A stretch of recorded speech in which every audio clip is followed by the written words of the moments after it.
I spent the last few weeks going through aerospace project filings, launch cost data, and real interviews with the people actually trying to build this to answer one question: is a hotel in space a real business or just a rendering that looks cool in a video? Turns out, this isn't science fiction anymore. There are real companies with real construction timelines working on this right now. Today, I'm breaking down what it actually costs to build a hotel in orbit, what it would cost you per night, and whether anyone can realistically make money doing it. Let's start with the question everyone actually wants answered first. Is this real? Yes. Not in a someday maybe sense. There is an actual company called Above Space, formerly known as Orbital Assembly Corporation, that has been publicly building toward this for years. Their project is called Voyager Station, and it's designed to be a rotating wheel-shaped space station in low Earth orbit, built specifically to operate like a hotel, restaurants, bars, a gym, a spa, suites with views of Earth. Construction on the physical structure was targeted to begin in 2026, with prototype testing already underway on the ground. So before we even get to the money, understand this: the intention here isn't a concept video, it's an actual construction project. So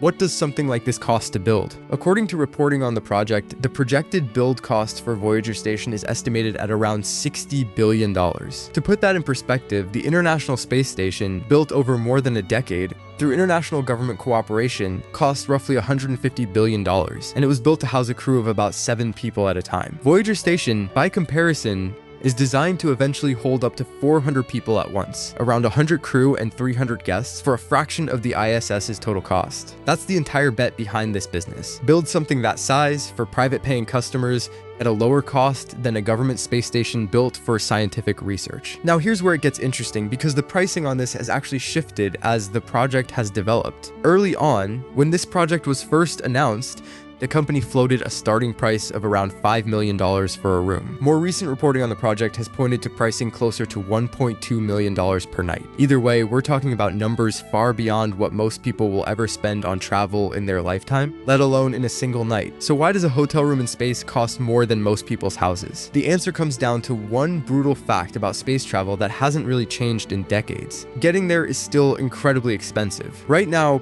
the most realistic comparison we have isn't a hotel, it's the closest thing that actually exists today, which is Axiom Space's private missions to the International Space Station. Axiom isn't a concept. It's operating right now, flying paying private citizens to the ISS using SpaceX's Crew Dragon capsule. And the price for one of those seats runs around $55 million per person, for a stay of roughly 10 to 14 days. Break that down per night, and you're looking at somewhere around $4 million to $5.5 million a night, just to be up there, before food, before your room, before anything else. And speaking of food, this is where the numbers get almost absurd. Publicly reported NASA pricing for supporting a private astronaut on the ISS includes about $11, $250 per day just for life support and use of the toilet, another $2,500 per day for supplies like food and air, and roughly $42 per kilowatt hour for power. Simply launching someone's clothing, hygiene products, and sleeping bag from Earth can run over $1,500 per person per day, and getting all of that cargo into orbit in the first place can cost up to $164,000 per person per day. When people say space travel is expensive, this is what they actually mean. It's not the destination that costs the money. It's the act of physically getting a human being and everything they need to survive off the surface of the Earth. So now you can see why a private space hotel charging over $1 million a night isn't necessarily overpriced. It's closer to reflecting the real cost of operating in an environment where every pound of cargo, every breath of air, and every meal has to be launched from the ground at enormous expense. Now let's talk about whether this business model can actually work, because building it is only half the story. The other half is whether anyone can turn a profit running it. This is where things get genuinely risky, and honestly where history gives us a warning sign. Back in 2018, a company called Orion Span announced their own space hotel called Aurora Station, with plans to launch by 2021. Their pricing was a 12-day stay for $9.5 million per person, which works out to about $792,000 a night. They took reservations, they generated headlines, and the project never launched. Aurora Station never made it to orbit. It's a useful reminder that this industry is full of ambitious announcements, and building a rendering is a completely different challenge than actually assembling a working space station with a functioning life support system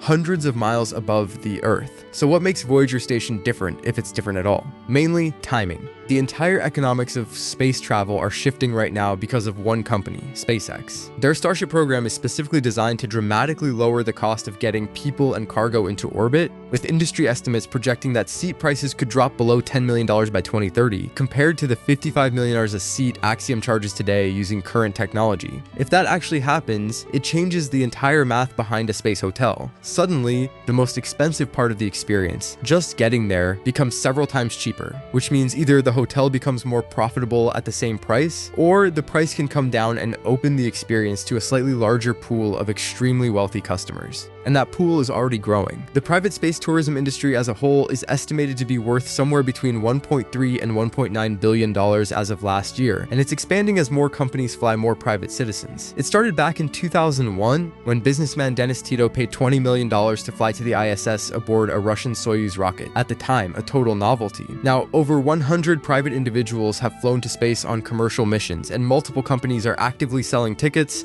from suborbital hops in the low hundreds of thousands of dollars to full orbital stays running into the tens of millions. So who's actually the customer here?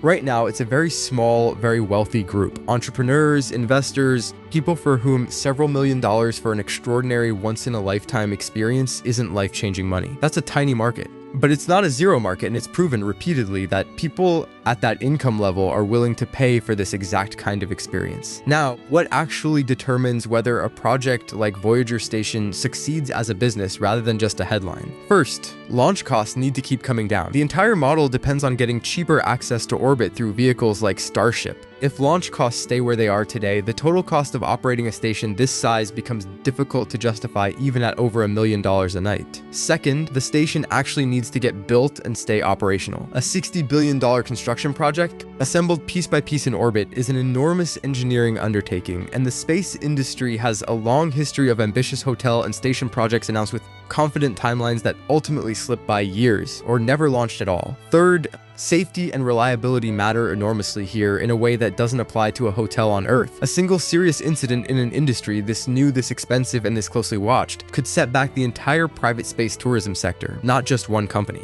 So is a hotel in space a real business or just an expensive fantasy? Based on the actual numbers, it's somewhere in between right now, a genuine, technically serious project backed by real construction plans, but one that's betting heavily on launch costs continuing to fall over the next several years. The idea itself isn't the fantasy anymore. Getting the economics to actually work at a price point where enough people can afford to fly and enough revenue can pay back a $60 billion build, that's still the part nobody has proven yet. So here's the short version. A real space hotel Voyager Station is projected to cost around $60 billion to build, with rooms estimated between $1, $2 million a night, and several million dollars for a full stay. That price reflects the true cost of space travel today, around $55 million just to get one person to orbit for under 2 weeks. The whole business depends on launch costs falling fast enough through vehicles like Starship to make the math work. The idea is real. Whether the economics hold up is the part still being tested.